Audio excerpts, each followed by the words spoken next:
माननीय शरद पवार जी को बहुत बड़ा मिल गया है धक्का।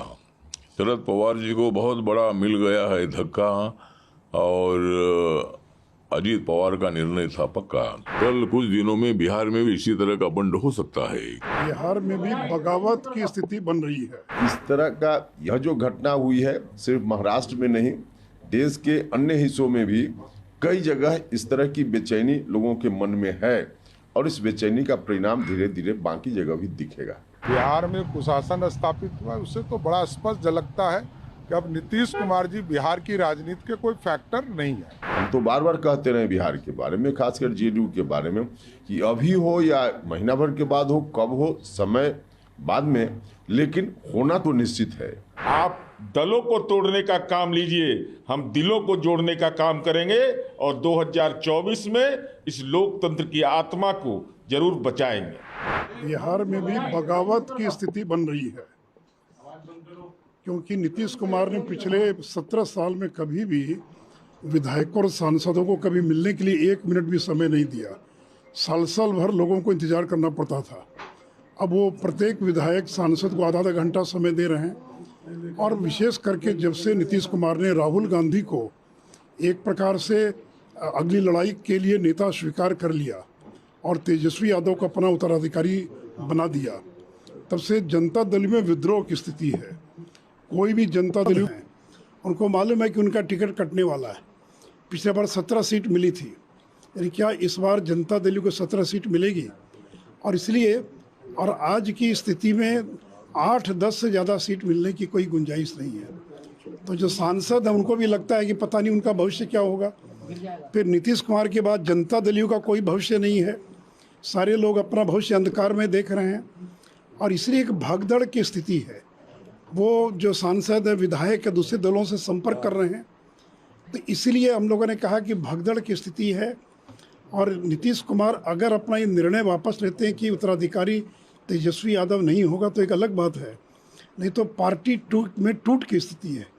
और उन्होंने तो यहाँ तक निर्णय कर लिया है कि जनता दल का विलय कर देंगे राष्ट्रीय जनता दल में। अब वो समय की बात है, उसमें 4 महीना लगता है कि 6 महीना लगता है, और उत्तराधिकारी तो उन्होंने घोषित कर ही दिया है। तो इसी स्थिति में जो खलबली मची हुई है, इसे नीतीश कुमार घबराए हुए हैं। आगे आने वाले दिनों में कुछ भी हो सकता है, कोई इसकी गारंटी नहीं ले सकता है कि जनता दल में कुछ भी नहीं होगा, क्योंकि लोगों को अपना भविष्य अंधकार में दिखाई पड़ रहा है जनता दलियों के। आप लोगों की तरफ भी आ सकते हैं, आपका है कुछ भी हो सकता है, पहले भी नहीं आ ही सकते। देखिए बड़ी संख्या में लोग हम लोगों के भी संपर्क में हैं। महाराष्ट्र में जो पॉलिटिकल बदलाव आया है, ये 2.5 साल पहले ही ये बदलाव होने वाला था। माननीय अजीत पवार जी ने देवेंद्र फडणवीस जी के साथ शपथ ली थी और देवेंद्र फडणवीस जी मुख्यमंत्री और अजीत पवार उप मुख्यमंत्री, इसी तरह का शपथ ग्रहण हुआ था। तब अजीत पवार जी ने बोला था कि भाई मेरे साथ 40-41 MLA है, लेकिन शायद तब थोड़ा सा वो मैथमेटिक नहीं जम पाया।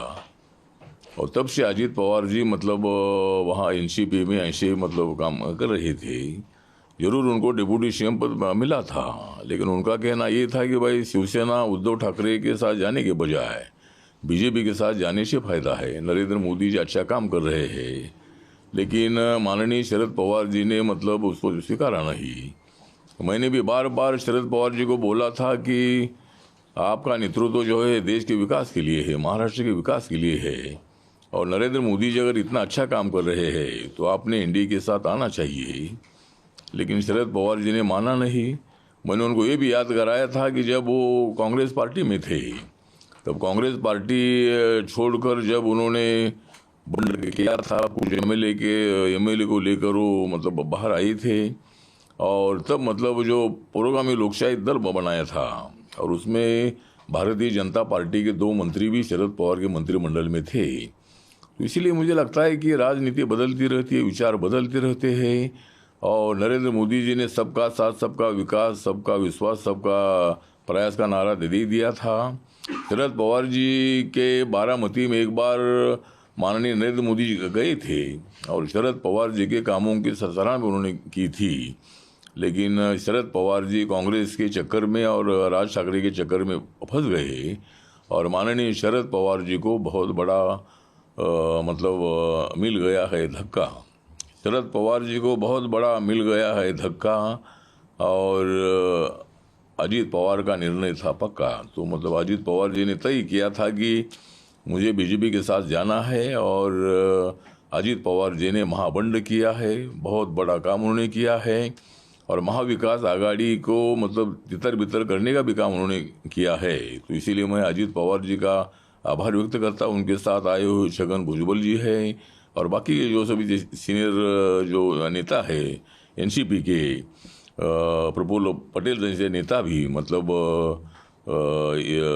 अजीत पवार जी के साथ आए हैं। तो ये एक निर्णय बहुत अच्छा हुआ है और अभी हमारे अजीत पवार जी के साथ अभी 40 एमएलए हैं। वो वहाँ एनसीपी बोल रहे हैं कि भाई वो हमारे संपर्क में है। कल आपके संपर्क में थे तो इधर सिग्नेचर करने के लिए कहीं से आए थे। तो अजीत पवार जी ने सभी के साथ बातचीत करने के बाद ये निर्णय ले लिया है और इसीलिए मुझे लगता है कि ये निर्णय बहुत ही बढ़िया निर्णय है।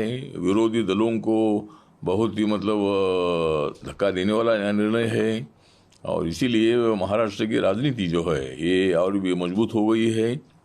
हमारी महायुति, हमारी एनडीए महाराष्ट्र में और भी ज़्यादा मजबूत हो गई है। हमने अजीत पवार को तोड़ा नहीं है, वो खुद टूटकर यहाँ आए हैं और खाली अजीत पवार ही नहीं तो कल कुछ दिनों में बिहार में भी इसी तरह का बंड हो सकता है क्योंकि माननीय नीतीश कुमार जी के निर्णय पर लोग और उनके एमएलए नाराज हैं और जिस तरह मतलब आरजेडी छोड़कर वो बीजेपी के साथ आए।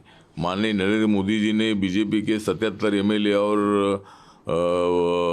आरजेडी के मतलब आरजेडी को छोड़कर आने के बाद जब उनके 45 एमएलए चुनकर आए थे नीतीश कुमार जी के, उसके बावजूद भी मतलब उनको मुख्यमंत्री पद दे दिया था लेकिन कुछ दिनों के बाद वो फिर आरजेडी के पास चले गए।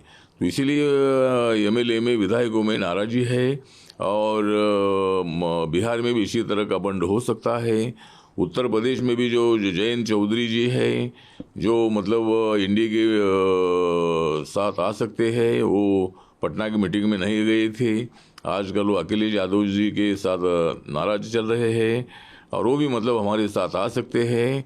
और आगे ये भी हो सकता है कि अखिलेश यादव जी के जो समाजवादी पार्टी के एमएलए है उसमें भी फूट हो सकती है और लोग देख रहे हैं कि भाई देश का विकास करना है तो मोदी जी के साथ जाना होगा।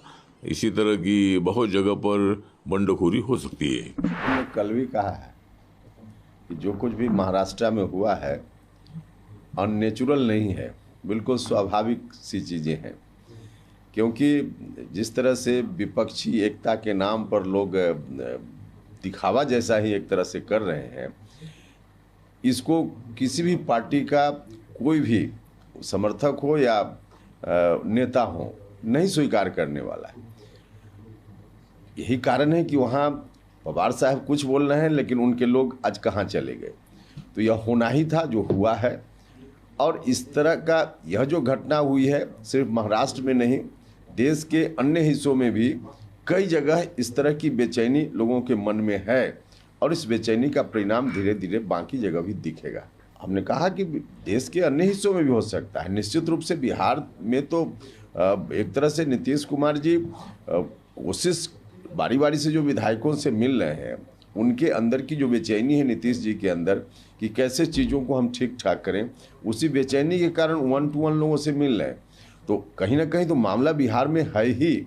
हम तो बार बार कहते रहे बिहार के बारे में, खासकर जेडीयू के बारे में, कि अभी हो या महीना भर के बाद हो, कब हो समय बाद में, लेकिन होना तो निश्चित है। हम जेडीयू के बारे में बिहार में जिस तरह से बोलते रहे हैं और निश्चित रूप से कुछ न कुछ उसका आधार है तभी हम बोलते रहे, लेकिन जेडीयू के बारे में तो हम कह रहे हैं कि थोड़ा महीना दिन समय लगे कि 2 महीना समय लगे, जो कुछ भी हो। जहाँ तक कांग्रेस का सवाल है, हम टाइम उनके बारे में भी नहीं बोल रहे हैं, लेकिन कांग्रेस के लोग तो तैयार बैठे हुए हैं। अब इस स्थिति में कब क्या कांग्रेस में हो जाए आप आगे आने वाले दिनों में देखिएगा, अभी भविष्यवाणी करना मुनासिब नहीं। बिहार में जिस तरह नीतीश कुमार जी की लोकप्रियता समाप्त हुई है, बिहार में कुशासन स्थापित हुआ है, उससे तो बड़ा स्पष्ट झलकता है कि अब नीतीश कुमार जी बिहार की राजनीति के कोई फैक्टर नहीं है। सर एक और दावा किया गया है कि कांग्रेस के विधायक भी आप लोग के संपर्क में हैं। नहीं, संपर्क में तो सभी लोग हैं, लेकिन ये स्पष्ट है कि बिहार की जनता के बीच में अब नीतीश कुमार जी अप्रासंगिक हो गए। तो बिहार में भी कोई बड़ा खेला हो सकता है। बिहार की राजनीति में विधायकों को तय करना है। विधायक यदि राजनीतिक दिशा और दशा को तय करना चाहते हैं तो उनको आगे बढ़ाना चाहिए। उनकी कार्यनीति है कि संवैधानिक संस्थाओं के माध्यम से डराओ, धमकाओ और धमकाने के बाद उसको शामिल कराओ।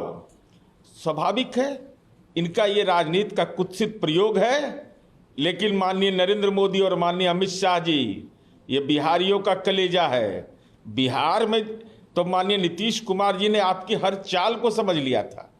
45 MLA की पार्टी हमारी पार्टी, और हमने ये पहले से समझ लिया कि ये दल सहयोगी दल के वजूद को खत्म करते हैं, विश्वासघात करते हैं। तो जनता दल यू ने जब नीति तय कर लिया, महागठबंधन बनाया, तो तमाम आपके जो राजनीतिक तोते हैं वो निष्प्राण हो गए, निष्प्राण।